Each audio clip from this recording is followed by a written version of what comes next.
ఆధ్యాత్మికత వైపు దృష్టి సారించడం సాఫ్ట్వేర్ ఉద్యోగుల పాలిట సరికొత్త విరామం. పూర్తి వివరాలకు చదవండి రేపటి సాక్షి దినపత్రిక. వెంకటరెడ్డి గారు, టీడీపీ టాపిక్ డైవర్షన్ పార్టీ. చాలా సింపుల్గా ఇంతమంది జీవితాలు ఈ విధంగా బురదలో వరదలో కూరుకుపోతే దాన్ని ఎలా టాపిక్ డైవర్ట్ చేయాలో చంద్రబాబు నాయుడు గారికి తెలిసినంతగా, అంటే మీ పార్టీ ఎప్పటికీ నేర్చుకోలేకపోవచ్చేమో, ఆ అవసరం లేదని మీరు అనుకుంటారేమో. ఇప్పటి రాజకీయాలకైతే చాలా అవసరమని చాలామంది భావిస్తున్నారు, అంటే మిమ్మల్ని అభిమానించే వాళ్ళు కూడా భావిస్తున్నారు. సరే, ఈ విషయాన్ని పక్కన పెడదాం. ఇప్పుడు నందిగం సురేష్ అరెస్టుకు సంబంధించి ఆ రోజు ఏం జరిగిందన్న విషయాన్ని ఈరోజు క్లియర్గా అక్కడికి వెళ్ళి పరామర్శించిన తర్వాత జగన్మోహన్ రెడ్డి గారు మాట్లాడారు. ఒక ముఖ్యమంత్రి స్థానంలో ఉన్న వ్యక్తిని అతను మాట్లాడినటువంటి విధానం, అతనే కాదు సార్, చంద్రబాబు నాయుడు గారు కూడా, ఆయన ఏమంటారు, సైకో అంటారు. ఇంకా ఇంకా చాలా ఉన్నాయి. ఏదో క్యాన్సర్ గడ్డ, రాష్ట్రానికి పట్టినటువంటి క్యాన్సర్ గడ్డ, రాళ్ళకి తీసుకొని కొట్టండి, పొడవండి, గాజు గ్లాస్తో పొడవండి, నిన్ను చంపితే ఏమవుతుంది జగన్. ఒక ముఖ్యమంత్రి అని విలువ లేదు. ఎల్లో మీడియాలో అయితే ఇంకా దారుణంగా ప్రతిరోజు తిట్టడమే.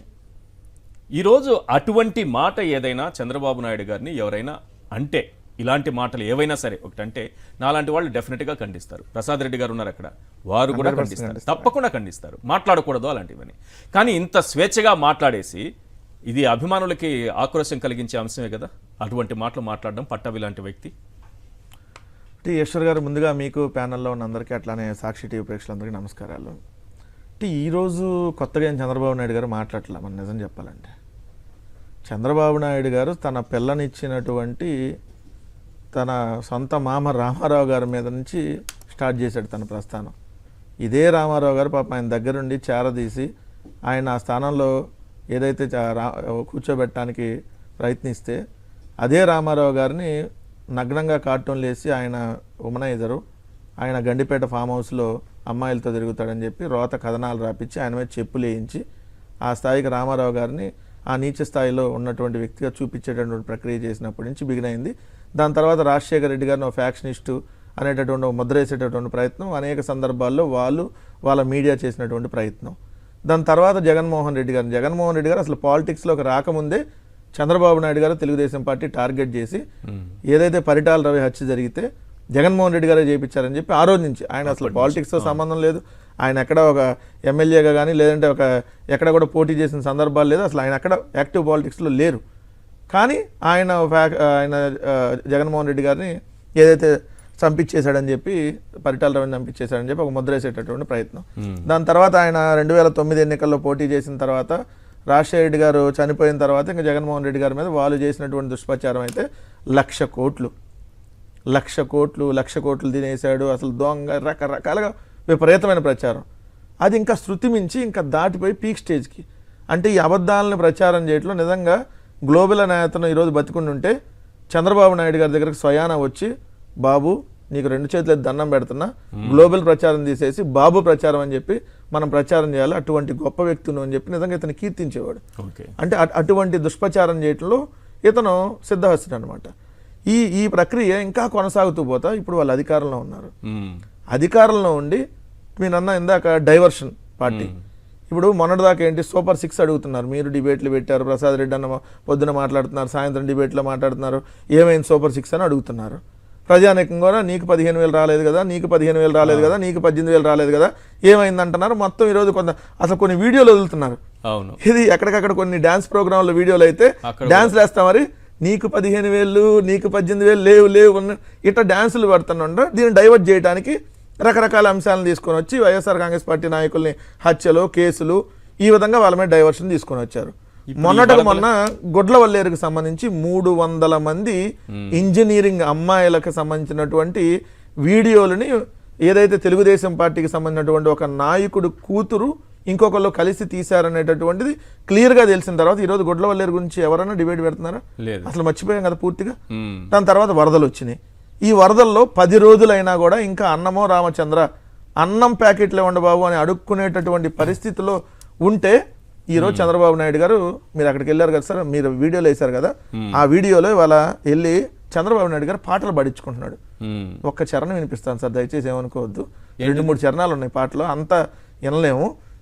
చంద్రబాబు నాయుడు గారి కోసం వాళ్ళ పాట పాడారు. 10 రోజులు వరదలో ఇంకా మోకాల్లోతు నీటి వరదలో వాళ్ళ 11వ రోజు విజయవాడ ప్రజానీకం మొత్తం ఉంటే అన్నం ప్యాకెట్లు బండి ట్రాక్టర్ మీద అన్నం ప్యాకెట్లు వస్తే మొత్తం వందలాది మంది గుమ్ముగూడి మాకు అన్నం ప్యాకెట్లు అని తీసుకునేటటువంటి ఆ పరిస్థితిలో ఉంటే చంద్రుడా మా చంద్రుడా నిరంతరం రావాలి నీ వెన్నెల పాలనతో కాంతిని నింపావు.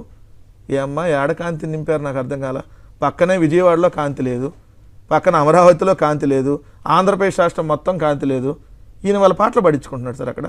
మీరు వాళ్ళు ఇన్నుండ్రు ఇంకా పాట వినలేదు. ఇవాళ పాటలు పాడించుకుంటా మీకోసం ఒక పాట పాడతాను ఒక మహిళ వస్తుందంట, పాడండి అని చెప్పి ఈయన సంబరాలు. ఆ పక్కన పార్థసారథి మంత్రి కూర్చొని జయమి చంద్రనికి మించిన పాట జయమి చంద్రన్న అది పాత వర్షంలో, ఇది 2014 to 19 వర్షం. ఇది కొత్త. ఇప్పుడు 24 to 29 వర్షంలో విజయవాడలో 11 రోజులుగా ప్రజానీకం ముంపులో ఉంటే విజయవాడ కోతవేడు దూరంలో కొల్లేరు దగ్గరకు అక్కడికి వెళ్ళి ఏలూరు ఆ పరిసర ప్రాంతాలకు చంద్రబాబు నాయుడు గారు ఆ ముంపు ప్రాంతాలకు వెళ్ళి అక్కడ పాటలు చంద్రుడా మా చంద్రుడా అంట, నిరంతరం రావాలంట, నీ వెన్నెల పాలంతో కాంతిని నింపావంట. సిగ్గుందా నాకు అర్థం కాల. అరే పక్కన అన్నం కావాలి, పక్కన పాల ప్యాకెట్లు కావాలి, అరే మా మా మా ఇళ్ళన్నీ మునిగిపోయినాయి, మా సర్టిఫికెట్లు పోయినాయి, మాకు దిక్కేవడు, మేము కూడబెట్టుకున్నటువంటి వేలాది రూపాయల ఆస్తులు పోయినాయి, మా ఇంటి పెద్దలను కోల్పోయాం, ఇప్పటికీ మా ఇంట్లో ఉన్న మనిషి ఎక్కడున్నాడో తెలియదు, కనీసం శవం తెలియట్లేదు, ఇప్పటికీ అఫీషియల్గా 70 మంది చనిపోయి ఉన్నారు, ఇంకా ఎంతమంది చనిపోయారో తెలియనటువంటి పరిస్థితుల్లో చంద్రుడా ఓ చంద్రుడా. అసలు మనిషి పుట్టక పుట్టినాడు ఎవడన్నా. ఇప్పుడు అమ్మ నువ్వు పాటలు పాడొద్దని చెప్పాల్సింది పోయి ఇంకా ఇదే పాటలు. సార్ ఎక్కడైనా ఆ పర్యటన ఎట్లుంటుందంటే ఎవరెవరు ఏం మాట్లాడాలో ముందే ఉంటుంది. అవును, ఇదిగో పలానా వాళ్ళు మాట్లాడతారని మైక్ ఇస్తారు, ముందు స్క్రిప్టెడ్గా ఉంటుంది. అంటే ఇది ఒక స్క్రిప్ట్ ప్రకారం ఇప్పుడు చంద్రబాబు నాయుడు భజన కార్యక్రమం. ఎంత సిగ్గు చేయడండి ఈరోజు. భజన కార్యక్రమం చేయించుకుంటావు పక్కనే, కానీ ఒక 40-50 కిలోమీటర్ల దూరంలో నీకు అంత ఇన్సిడెంట్ జరిగి అంత ప్రజలు అంత ప్రాణాలు పోయి అల్లాడుతూ ఉన్నటువంటి పరిస్థితులు నడుస్తూ ఉంటే ఈ భజన కార్యక్రమాలు చేసి. ఇంకోటి ఈరోజు ప్రధానంగా మనం ప్రస్తావించాల్సిన అంశం సార్, చంద్రబాబు నాయుడు గారికి సంబంధించినటువంటి వాళ్ళందరూ ఈరోజు ట్విట్టర్లో తెలుగుదేశం వాళ్ళు చంద్రబాబు నాయుడు గారు ఈ ఆంధ్రప్రదేశ్ మొత్తాన్ని కాపాడిన దేవుడు అంట, వరదపై ఒక యుద్ధం చేసేసి ఈ ఆంధ్రప్రదేశ్ని అసలు ఇంత విపత్తులో కాపాడాడంట. ఎక్కడ కాపాడాడండి? ఎవరి ప్రాణాలను మీరు కాపాడారు? మీ ఇల్లు మునక్కుండా మీరు కాపాడుకున్నారు, మీ రాధాకృష్ణకు సంబంధించినటువంటి యాక్టివ్ పవర్ హౌస్ మునక్కుండా మీరు కాపాడుకున్నారు, మీ రియల్ ఎస్టేట్ వ్యాపారానికి సంబంధించి పక్క రాష్ట్రాల్లో వచ్చి మరి ఇలా కొనరేమో అని చెప్పి దాన్ని కాపాడుకోవడం కోసం విజయవాడ మీదకి ఈరోజు మొత్తం వరదంతా వదిలి మీరు వీళ్ళందరినీ ముంపుకు గురి చేసి ఈరోజు ఇక్కడ మళ్ళీ జగన్మోహన్ రెడ్డి గారు అసలు నాకు అర్థం కావట్లేదు. అసలు లెగిసింది నుంచి జగన్మోహన్ రెడ్డి గారి మీద అసలు దేవాంశ్ రేపొద్దున ఏడ్చిన జగన్మోహన్ రెడ్డి గారి కారణం, లోకేష్ లావ్ అయినా జగన్మోహన్ రెడ్డి గారి కారణం, లోకేష్ లావ్ అయినా జగన్మోహన్ రెడ్డి గారి కారణం, చంద్రబాబుకి ఇన్ని రోగాలున్నా జగన్మోహన్ రెడ్డి గారి కారణం, ఏం సార్ వరదలు వస్తే జగన్మోహన్ రెడ్డి గారి కారణం అంట, ఈ 10 రోజుల నుంచి సహాయ కార్యక్రమాలు అందకపోయినా జగన్మోహన్ రెడ్డి గారి కారణం అంట, ఆడ బోట్లు కొట్టుకుపోయినా జగన్మోహన్ రెడ్డి గారి కారణం అంట, బోట్లు అడ్డం పడ్డా జగన్మోహన్ రెడ్డి గారి కారణం అంట, బెంగళూరులో జగన్మోహన్ రెడ్డి గారు ఉండి వరుణ్ దేవన్తో మాట్లాడాడంట, మాట్లాడి బాబు నువ్వు తొందరగా వర్షం గురించి విజయవాడను ముంచుతావా లేదని చెప్పి జగన్మోహన్ రెడ్డి గారు తీవ్రమైన కుట్ర చేశాడు. మీకు అర్థం కాని విషయం ఏంటంటే వరుణ దేవుడితో ఫోన్ లో మాట్లాడి విజయవాడను ముంచుతావా లేదా అని చెప్పి జగన్మోహన్ రెడ్డి గారు బెదిరించాడు. అవసరం అయితే నేను ఒక మాట చెప్తాను సార్, ఇదే ఇప్పుడు మీరు అన్న మాట మీరు సెటరికల్ గా ఉండొచ్చు, ఇదే మాట చంద్రబాబు నాయుడు గారు మాట్లాడితే నమ్మే జనం ఇప్పటికే ఉన్నారు, ఉంటారు సార్, ఎర్రిగొర్రెలు నమ్మే జనం ఉన్నారు సార్, నమ్మే జనం ఈ రాష్ట్రంలో ఉన్నారు. ఇదే మాట ప్రసాద్ రెడ్డి గారు ఏదో చెప్తున్నారు, ఒకసారి ఆడియో. నమ్మింపజేసే మీడియా ఉంది, నమ్మింపజేసే రక్తి కట్టించేటటువంటి మీడియా రమ్యంగా చెప్తుందంటే ప్రజలు నమ్మేలాగా చెప్తా ఉంటుంది సార్. కానీ ఒకవేళ నిజంగానే జగన్మోహన్ రెడ్డి ఉద్దేశపూర్వకంగా వరుణ దేవుడితో శాటిలైట్ ఫోన్ లో మాట్లాడి విజయవాడపై వర్షం కురిపించి నదులన్నీ నిండిపోయి పొంగిపోలేలా చేయమని మాట్లాడారని చంద్రబాబు నాయుడు గారు అంటే అది నిజమని నమ్మి సోషల్ మీడియాలో దాన్ని కూడా గొప్పగా ఇక ఫ్లో అనమాట, ఇంక చెప్పలేము దాన్ని.